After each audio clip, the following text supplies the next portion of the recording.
আমার বাবার কবর ভেঙে ডেবে গিয়েছে, এটা কি খারাপ কোনো কিছুর আলামত? বদনজর কিংবা জাদু করলে তা কিভাবে বুঝবো? চোখের যদি বানানোর আমল কি?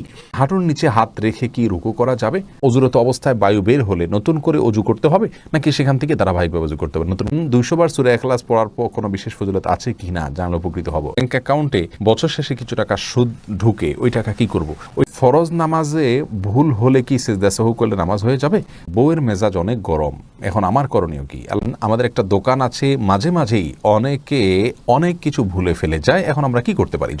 বাসায় শ্বশুর শাশুড়ি আছেন, ছেলের বউকে কি সবসময় মাথায় কাপড় দিয়ে থাকতে হবে না? বিপদে পড়ে কোথাও টাকা পাওয়া যাচ্ছে না, তখন সুদে টাকা নেয়, এটা সম্পর্কে কি বলেন? নামাজ পড়ার সময় পোশাকে যদি কোনো প্রাণীর ছবি থাকে তাহলে নামাজ হবে কি না? এরপরে মহিলারা কি হাত এবং মুখ খোলা রাখতে পারবে কি না? কোনো মহিলা যদি নামাজরত অবস্থায় থাকে আর ঘরের বাহিরে থেকে কেউ অতিরিক্ত ডাকাডাকি করে তাহলে কি করা উচিত? তাহলে আর বিলম্ব না করে চলুন আমরা আপনাদের যে সমস্ত প্রশ্ন ইতিমধ্যে আমাদের কাছে এসে পৌঁছেছে সেগুলোর উত্তর দেওয়ার শুরু করি। বানিউল আলম, আপনি জানতে চেয়েছেন হাঁটুর নিচে হাত রেখে কি রুকু করা যাবে? না, হাঁটুর নিচে হাত রেখে রুকু করা যাবে না। হাঁটুর যে গিরা আছে সেটাকে শক্ত করে ধরে, এভাবে আঙ্গুলগুলো ফাঁকা থাকবে, সেটাকে ধরে গিরার মধ্যে হাত দিয়ে দেন আপনাকে রুকু করতে হবে। আব্দুল্লাহ আল মামুন রাজু জানতে চেয়েছেন চোখের যদি বানানোর আমল কি?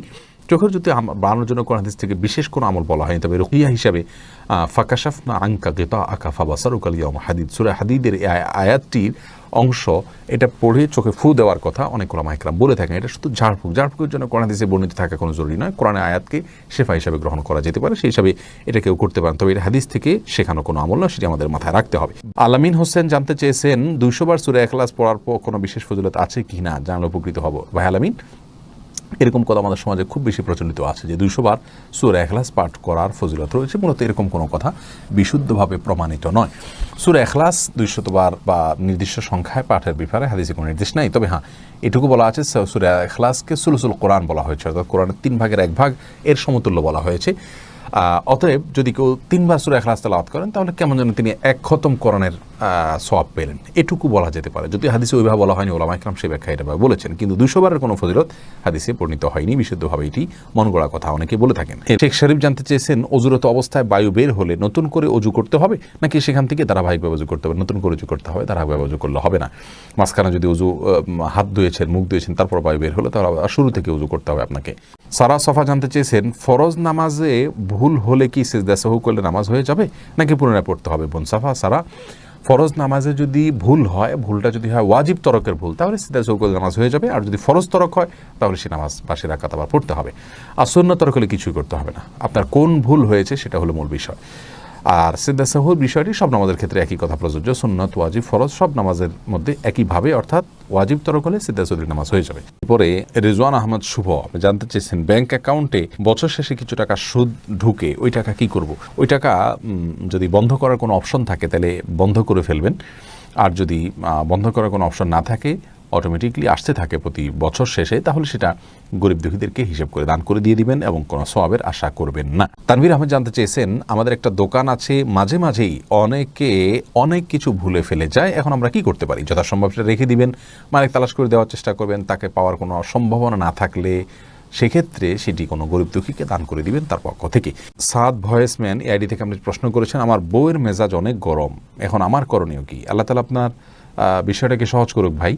তার স্ত্রীর যদি মেজাজ গরম হয়, তিনি যদি নিজে বুঝতে পারেন যে হ্যাঁ তিনি মাঝে মধ্যে হট মেজাজি হয়ে পড়েন, তাহলে সেক্ষেত্রে তাকে আপনি পরামর্শ দিতে পারেন আউযু বিল্লাহি মিনাশ শাইতানির রাজিম বেশি বেশি করে পাঠ করা, বিসমিল্লাহির রহমানির রহিম মাঝে মধ্যে পাঠ করে, এগুলো পাঠ করলে আল্লাহ রাব্বুল আলামিন বদমেজাজ মানুষের কমিয়ে দেয়। বিশেষ করে তার যখন বদমেজাজ হবে আপনি তাকে শুনিয়ে দূর থেকে এটা পড়তে পারেন, যদি পড়েন ইনশাআল্লাহ দেখবেন তার বদমেজাজ কমে গেছে। এবং রাসূল করিম সাল্লাল্লাহু আলাইহি ওয়াসাল্লামের জীবনে এরকম ঘটনা ঘটেছে যে এক ব্যক্তি রাগান্বিত হয়েছেন, তিনি দূর থেকে বলেছেন আমি জানি একটি কালিমা যেটা পড়লে তার রাগ কমে যাবে, এবং তাকে শুনিয়ে সেটা তিনি পড়লেন, তারপরে লোকটি সেটা অনুসরণ করলেন। তাকে ডাইরেক্ট পড়তে বললে ওই সময়টা তিনি হয়তো রাগান্বিত হয়ে যাবেন, তাকে পড়তে নির্দেশ না করে আপনি তাকে শুনিয়ে হালকা করে বললেন অথবা তাকে স্মরণ করার উদ্দেশ্যে বললেন, এর মাধ্যমে তার রাগ কমতে পারে ইনশাআল্লাহ বিইذনিল্লাহ। এরপরে ইমতিয়াজ মাহদি প্লাবন আপনি জানতে চেয়েছেন বাসায় শ্বশুর শাশুড়ি আছেন, ছেলের বউকে কি সবসময় মাথায় কাপড় দিয়ে থাকতে হবে না? এমন কোনো কথা নেই, তবে হ্যাঁ শালীনতার মধ্যে যথাসম্ভব থাকার চেষ্টা করতে হবে, এবং শ্বশুরের সামনে বিশেষ করে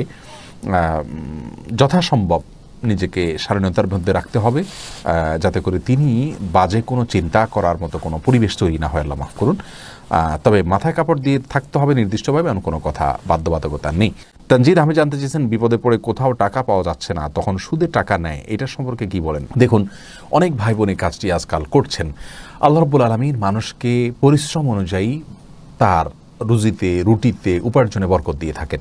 আমরা পরিশ্রম করব। আল্লাহ রাব্বুল আলামিন কোরআনে বলেছেন, ফাইদা কুদিয়াতিস সালাহ ফান্তাশিরু ফিল আরদ, যখন সালাত শেষ হয়ে যাবে তোমরা জমিনে ছড়িয়ে পড়ো। আমরা জমিনে ছড়িয়ে পড়ব, উপার্জনের জন্য চেষ্টা করব, ছুটে ছুটে করব, এটা আমাদের কর্তব্যের অংশ। আমরা শর্টকাট ওয়েতে উপার্জন করার চেষ্টা করব না। আপনি ছোট্ট পুঁজি নিয়ে, সামান্য পুঁজি নিয়ে রাস্তার পাশে বসে যান, শুরু করেন এবং অধ্যবসায় করেন, শেখার চেষ্টা করেন, মেধা খাটান এবং শারীরিক পরিশ্রম, কায়িক পরিশ্রম আপনি করেন। এর মাধ্যমে ইনশাআল্লাহ আল্লাহ তাআলা আপনাকে বরকত দিবেন, আস্তে আস্তে আপনি সামনে বাড়তে যাবেন। সুদের উপরে লোন নিয়ে তারপরে ব্যবসা করা কোনো অবস্থাতেই মুসলমানের জন্য জায়েজ নাই। প্রয়োজনে তিনি অল্প খাবেন, ছোট ব্যবসা করবেন। আল্লাহ তাআলা আমাদেরকে হারামকে না করার মতো ঈমানের শক্তি অর্জন করার তৌফিক দান করুন। নামাজ পড়ার সময় পোশাকে যদি কোনো প্রাণীর ছবি থাকে তাহলে নামাজ হবে কি না, নোমান ভাই জানতে চেয়েছেন, এনএস নোমান। যদি কোনো কুকুরের ছবি কোনো ছবি থাকে, কোনো প্রাণীর ছবি থাকে, তাহলে নামাজ হয়ে যাবে, কিন্তু এই কাজটি খুবই অন্যায় কাজ, খুবই দুর্গর্হিত কাজ এবং জঘন্য কাজ। কারণ হলো সালাত পড়বেন আল্লাহর রহমত আসার জন্য, আর কোনো প্রাণীর ছবি থাকলে সেখানে আল্লাহর রহমত আসে না। তাইলে আপনার এই সালাতটাতে কীভাবে আপনি আল্লাহর অনুগ্রহ লাভ করবেন? এই জন্য কোনো প্রাণীর ছবি আসে এরকম জামা কাপড়ে সালাত আদায় করা উচিত নয়। কিন্তু যদি বিকল্প কিছু না থাকে, ওই জামাকে উল্টিয়ে পারলে পড়বে, আর সেটাও যদি কোনোভাবে করা না যায়, দোনো পাশে যদি ছবি থাকে, তাহলে সেক্ষেত্রে সালাত ত্যাগ করবে না, ওই অবস্থায় পড়ে নেবে। এরপরে মহিলারা কি হাত এবং মুখ খোলা রাখতে পারবে কি না, মাহমুদুল হাসান জানতে চেয়েছেন। না, হাত মুখ এগুলো ঢাকবেন যদি ঢাকা যায়, আর যদি ঢাকা না যায় তাহলে সেক্ষেত্রে আল্লাহ রাব্বুল আলামিন বলেছেন ইল্লা মা যাহারা মিনহা, যেগুলো এমনি প্রকাশিত থাকে। অনেক উলামায়ে কেরাম বলেছেন তার মধ্যে হাতের কবজি, পায়ের পাতা, এগুলো প্রকাশিত থাকে, যার কারণে এগুলো না ঢাকলেও চলবে। ফিতনার এই যুগে মানুষ মেয়েদের কাপড় চোপড় এবং তাদের শরীরের যে কোনো অংশ দেখেই বাজে চিন্তা করে, যার কারণে একজন আত্মসম্মানবোধী মায়ের জন্য সেগুলোকে ঢেকে ফেলাটাই হলো উচিত এবং উত্তম। শফিকুল ইসলাম জানতে চেয়েছেন, কোনো মহিলা যদি নামাজরত অবস্থায় থাকে আর ঘরের বাহিরে থেকে কেউ অতিরিক্ত ডাকাডাকি করে, তাহলে কি করা উচিত?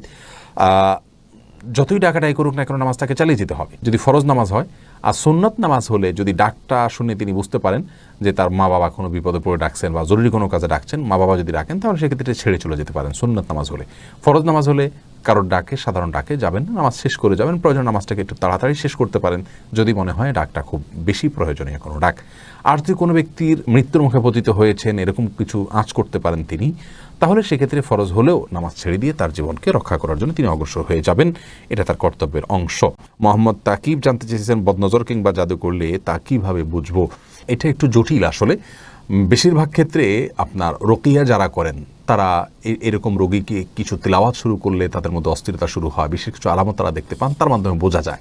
এছাড়া অনেকগুলো পদ্ধতি আছে বোঝার জন্য, যেগুলো আসলে সঠিক নয়। সেগুলোতে কুফরি কালামের আশ্রয় নেওয়া হয়, জিনদের আশ্রয় নেওয়া হয়, অনেকভাবে করা হয়, যেগুলো সঠিক নয়। রাখি আক্তার জানতে চেয়েছেন, আমার বাবার কবর ভেঙে ডেবে গিয়েছে, এটা কি খারাপ কোনো কিছুর আলামত? না, খারাপ কোনো কিছুর আলামত নয়। এটা মাটির কোনো সমস্যার কারণে হতে পারে। কোরআন হাদিস থেকে এটাকে খারাপ কোনো আলামত বলে বলা হয়েছে বলে আমাদের জানা নেই।